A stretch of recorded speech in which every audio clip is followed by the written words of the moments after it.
Welcome to the Awaken on Purpose podcast, where each week you'll receive insight, inspiration, and advice for aligning your mind, body, and spirit to achieve a fulfilled life and live your purpose with me, your host, Jennifer Spohr.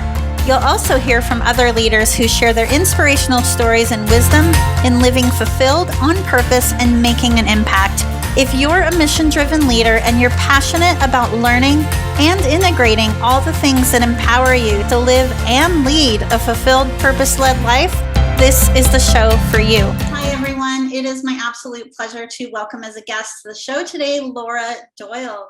She is the founder of the International Relationship Coach Training School, Laura Doyle Connect, the star of Empowered Wives on Amazon Prime, the creator of the Ridiculously Happy Wife program, the host of the Empowered Wife podcast, and she has appeared on the Today Show, Good Morning America, and The View. She has helped over 15,000 women fix their relationships, even the hopeless ones, without their husband's effort. But the thing that Laura is most proud of is her gratifying 31-year marriage with her hilarious husband, John, who has been dressing himself since before she was born. I love that so much. Welcome, Laura. It's a pleasure to have you. Oh, it's great to be here. Thanks for having me. Yes. So I'd love to just hear more from you about what inspired you actually to do this work. Well, I was the perfect wife until I actually got married. And that's when things started to go downhill, unfortunately.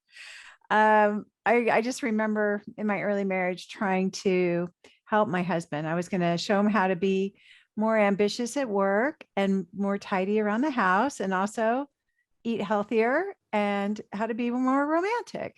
And for some reason, he was avoiding me, and I couldn't understand why, but I knew what to do. I dragged him to marriage counseling so that the counselor could finally fix him, and then I would be happy, because that's how it works, I'm pretty sure, right? But it didn't work at all. No. In fact, we were on the marriage counselor's gray couch when I realized it's hopeless. My husband was never going to change. And I was either going to spend the rest of my life in a loveless relationship, or I thought I should get divorced. Those were my options. Those the only choices I could see. So I decided I would go ahead and get divorced. And there was just one problem. I was really too embarrassed to get divorced. So I decided as a last ditch effort that I would ask women who had happy marriages for at least 15 years what their secrets were. And I started doing what they said, and that's when I got my miracle. The man who wooed me had returned. I remember I walked through the door one day at the end of the workday, and my husband saw me and his face lit up. And that had been gone. So I knew something was working, and I was really excited, so hopeful again, because I thought, okay, now I know what to do to make my marriage the one that I dreamed of having when I was a little girl. I wanted that so bad. I wanted a great relationship. And so I was excited, but then a few days later, maybe it was like a week later, we were in the car and we had this big blow up fight again. And I was really crushed because I thought, I really thought that wasn't going to happen anymore. And then it did happen. Mm-hmm. So I had the idea, well, I'm going to try to get some of my friends to do this stuff with me, because it wasn't especially hard to do the things I had learned. It was just new.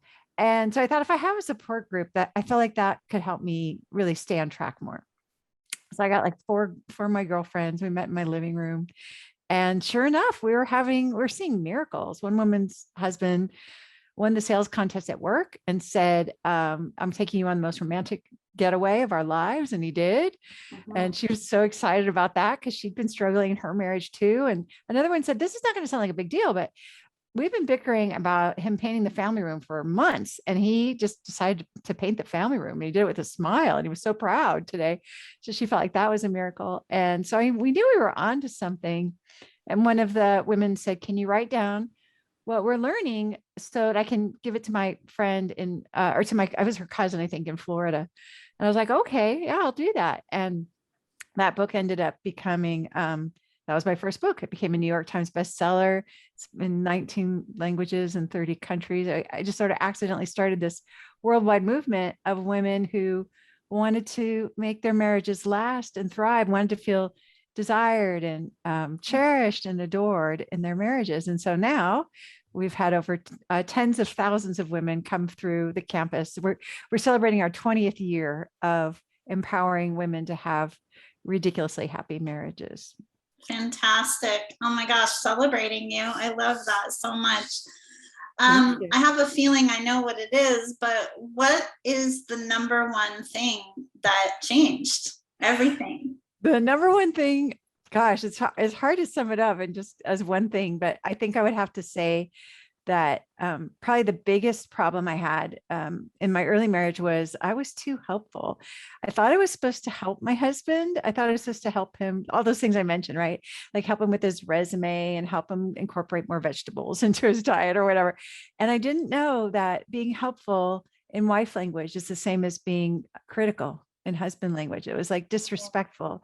It was almost a way of saying like, I don't really think you're that competent. So I'm going to help you get dressed, or I'm going to help you figure out the best way to drive. And those things are the opposite of respect. And respect is like oxygen for men. I'm discovering it certainly was for my husband. So when I stopped being too helpful, and there's a whole process for how to do that, the result was my husband went back to being that really smart, accomplished, funny guy that I had married, instead of feeling like the little boy that I had, when I was his smother mother. Yeah, I really identify that. And just generally speaking, in any type of relationship, not just, a romantic or a marriage, is that, each one of us, I've learned, are over time are on our own unique journey, right? And each one of us was gifted with free will. And so it's each of our own responsibility, basically, to go through this journey and to master our own lessons, so to speak, right? Like I don't talk about my husband very often, but this seems to be appropriate that, I haven't been married as long. In fact, I got married for the first time at 44. Wow.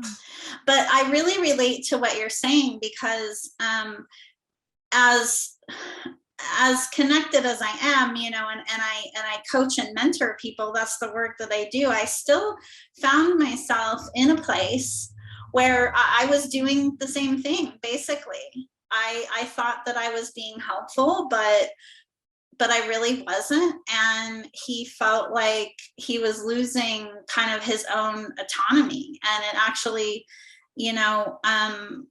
is diminishing in terms of your level of confidence. And I'm sure he won't mind me sharing that here with the whole world. But, but yeah, I mean, there is such a gift in that realization, isn't there? I mean, it's really a game changer. It is. I just love your vulnerability in sharing that, because it takes something, right, to admit. Like I remember when we were having marriage problems, and I'm not saying you are, it doesn't sound like you are at all. Yeah. But I didn't really want anyone to know. We'd have that big fight in the car on the way to the party, but then we'd get to the party and be like, oh, hi, everything's fine. Well, yeah, exactly. Try to keep it all together. So anyway, I just appreciate, you sound so wise, Jennifer. That's about what you said about us each being on our own journey and getting to master the things in front of us. And it's sort of like I said, I dragged him to counseling so she could fix him, not so I could work on myself. That was of no interest to me. And I don't know if I ever would have gone through what I have, just taking this journey I've been on, if I didn't feel like I had it. There was the wisdom of no escape from my marriage without what I considered to be really embarrassing.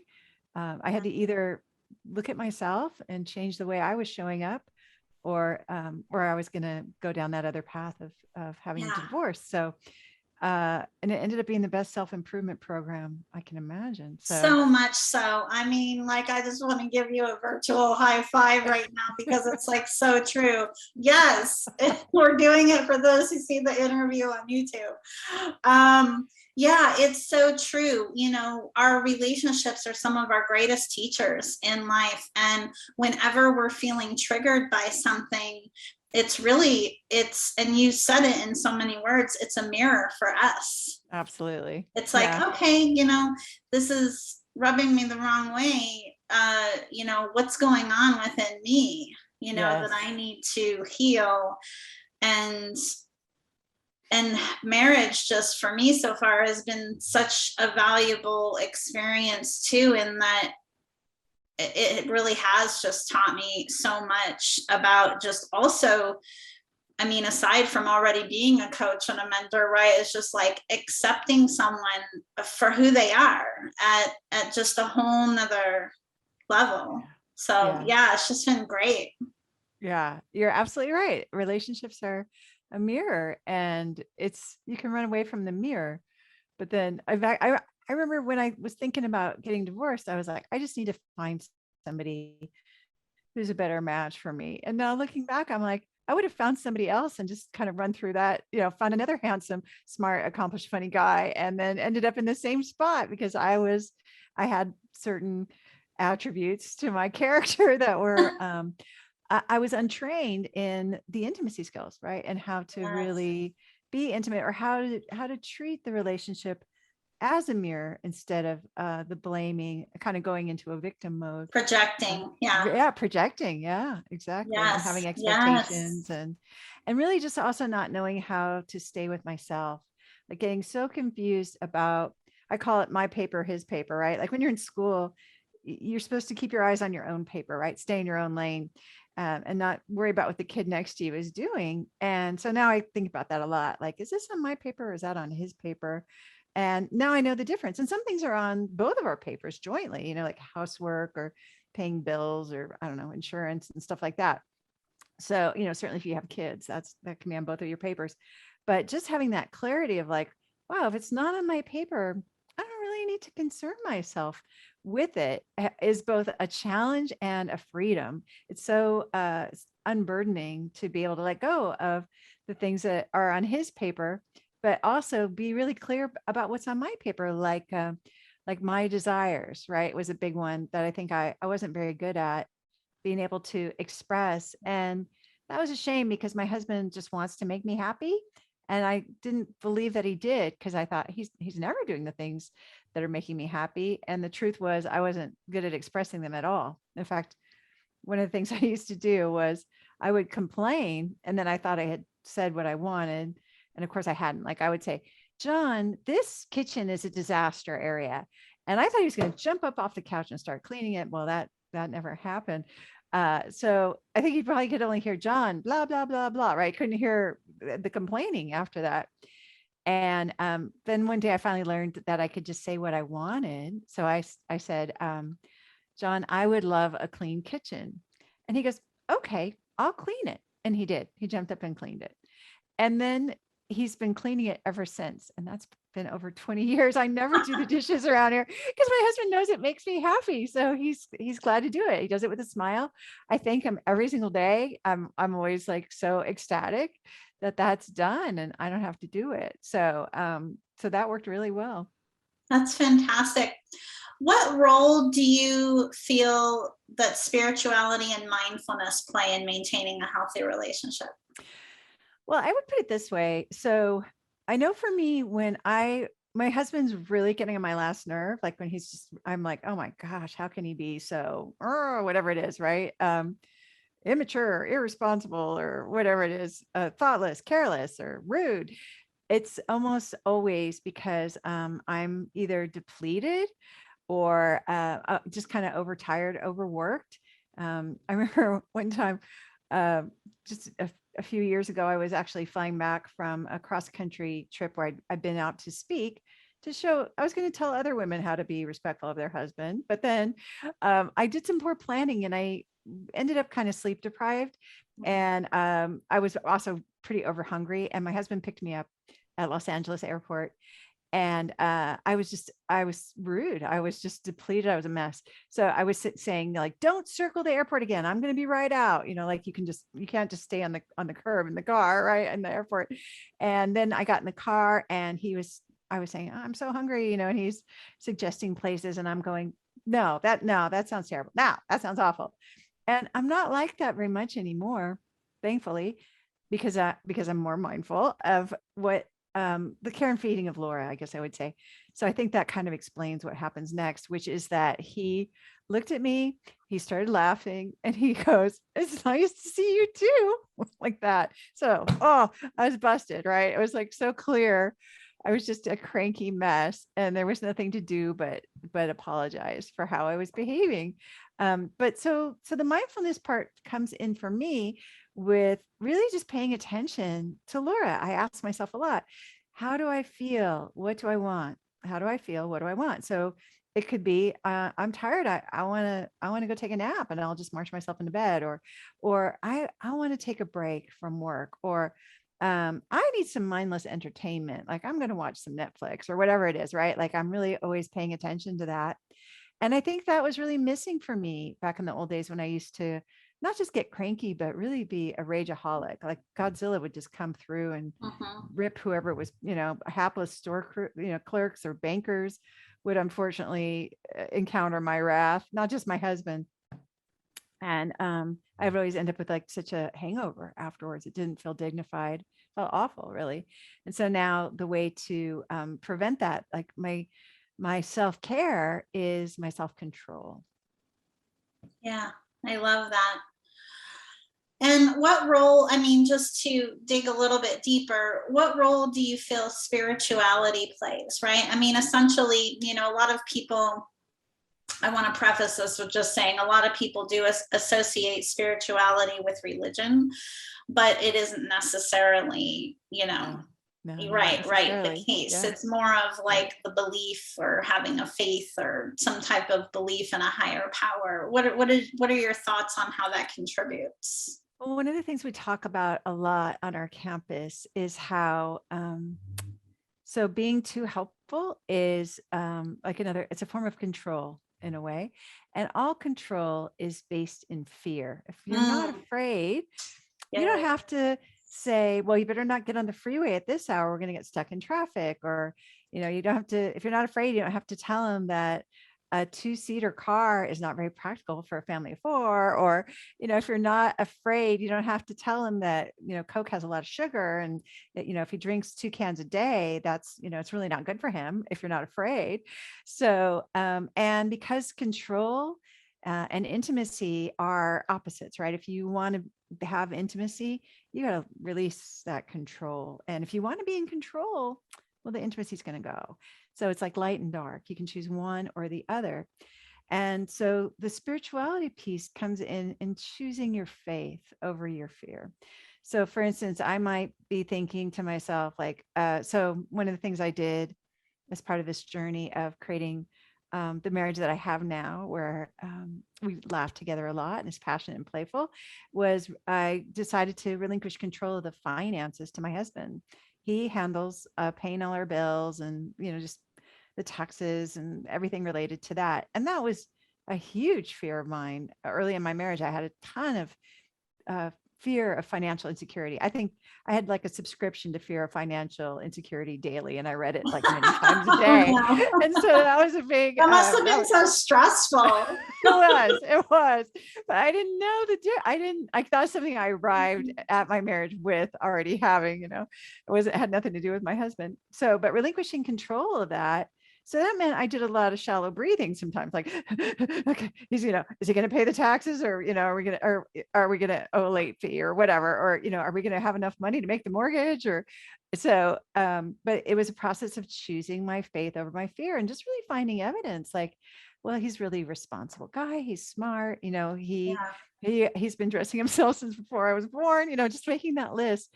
Or I remember sometimes thinking, being afraid we were going to go broke somehow.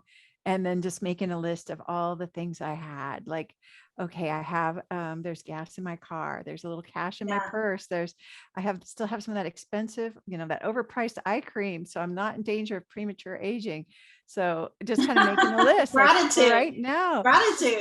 Gratitude. It was my gratitude list. And that has been magical. So I no longer have to be very focused on that like I did in the beginning, because it was such a new habit. Now it just feels natural. Like, of course, my husband handles the bills, and I feel very abundant and prosperous because I changed that focus. I chose my faith again and again and again. Yes, over I my love fear. it. I feel like I could chat with you for days. Yeah, I feel that way too. So something that I'm sure everyone listening right now is probably thinking about or wondering if we're going to talk about is, the current world climate, right? It can actually, a lot of people are just feeling fatigued, including in their relationships. Oh yeah. So what would be your advice to those people in terms of just injecting more joy into their relationship and reigniting passion? Well, I love that question. And for me, the first place I had to stop was with making myself ridiculously happy every single day. Yeah. And I also wanted it to be a really practical process where I knew if I was doing it or not. Like I could give myself a check mark, like, I did that, right? Yeah. Not just vague. It couldn't just be like, oh, I'm going to love myself more. Because I didn't really know what that meant. Like, should I hug myself? Or so what I did was part of my process is doing at least 3 things a day for frivolous fun, just because they make me feel good, not because they improve my cardio fitness or contribute to the reductions of greenhouse gas emissions or anything else. It just was for fun. So it could just be a novel and a glass of lemonade on the patio, or it could be Netflix and chill, or it could be stand-up paddleboarding, or I absolutely love playing volleyball. So that's one for me that I work into my schedule quite a bit. But it could be just playing Words with Friends on my phone or something like that. So just making myself happy, like putting on your own oxygen mask when you're on a plane, was huge for really injecting that fun. Because when I'm feeling good, when I'm feeling filled up, when I'm feeling happy, I'm my best Laura, and that's who I want to be. And then I find myself like dancing in the kitchen or singing or just laughing or smiling. And then my husband just wants to pile on. He loves seeing me happy. He loves making me happy. If he sees that I'm smiling already, he just wants to do even more. And so this was just miraculous in terms of, if nothing else, I was already winning because I was happy. Prior to that, I'd been really committed to my misery because I had an unhappy marriage. And I thought that I needed to stay miserable until he somehow got the message that I was miserable and changed. And that never worked. But making myself happy, life changing. The other thing I'll say too, as part of my self care, I love to walk also. And so when the pandemic first hit and we were all quarantined, my husband and I were walking together because there were no gyms, there was no nothing, no volleyball, it had all gone away. And so that was kind of fun. We'd be walking around together. But we were also, as you pointed out, we were at home together all the time. Also, we both work from home. And it occurred to me one day, like, how do I feel? What do I want? And what I wanted was some solitude. Love him to death, but I also love myself. I wanted to just be in my own company.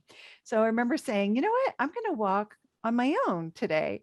And he was like, okay, that's fine. And then we both walked separately, got back together. He walked one route and I walked a different route, different paces, and and I was just listening to a podcast that I loved. And when I got back, I was so happy to see him again. And he was happy to see me too. So sometimes I think that's an elusive self-care item that people forget is, I know for me, it's essential. Yeah, that's such great advice. It has been amazing having you as a guest on the show today, including, is there anything else that you're feeling guided to share? Well, I think just going back to the expressing your desires in a way that inspires instead of complaining, if I could just share the formula, there's a magical formula that I love to share with women for expressing your desires. And it just goes like this. It's very simple, actually. But I encourage you to write it down if you're listening. It's I would like, or I like to say, I would love about my desires, because love attracts love. Mm-hmm. And then it's just the final outcome. So I remember, like, one woman said, well, I would love for my husband to make more money, right? And that was my old mantra too. And I said, well, so money is kind of a means to an end. What would you have that you don't have now if he made more money? And she said, well, then I could buy myself things. And things is still a little bit vague, right? Right. So I said, what is it that you would buy yourself? And she said, well, I really need new boots. So her desire was for new boots. So the formula would just be, I would love a new pair of boots. No need to go into how that will happen, offer an explanation. And the more you can do it without expectation. Also, I had a student recently who said she said, I would love a parking pass to the beach where we play volleyball. And so her husband said, oh, okay, like, I hear you. And then she said, well, aren't you going to say anything? So there was a little bit of an expectation there that he was going to fix it somehow. So he did try to. But if you go in with that attachment, with that expectation, it's not really a pure desire, then it kind of can get into the control realm again. So, and also, this is not what you want to use for attention or affection, because it doesn't feel good to ask or beg for attention or affection. You want to just be an irresistible magnet. We have other skills for that. But anyway, I just wanted to leave everyone with that formula. I would love, and just the final outcome as a way to practice expressing your desires, because feminine desire is the seat of feminine power. And we're never more irresistible than when we know what we want and we're honoring that. I love it, Laura. That is fantastic. Thank you so much for that advice. And thank you for just all of the wisdom that you've shared. And I've just enjoyed talking to you. I feel like we were just, two girlfriends having tea or something. Yes, me too. It's been a lot of fun. I love it. Thanks so much. Thanks, Jennifer. Thank you for listening to the Awaken on Purpose podcast. Please visit me and subscribe to the podcast on iTunes or at awakenonpurpose.com so you never miss an episode. To learn more about how you can achieve a fulfilled life, live your purpose, and make an impact as a mission-driven leader, visit me at jenniferspore.com. And while you're there, be sure to join Awaken on Purpose, the community, to connect, collaborate, and grow in business and life with others who are like-minded.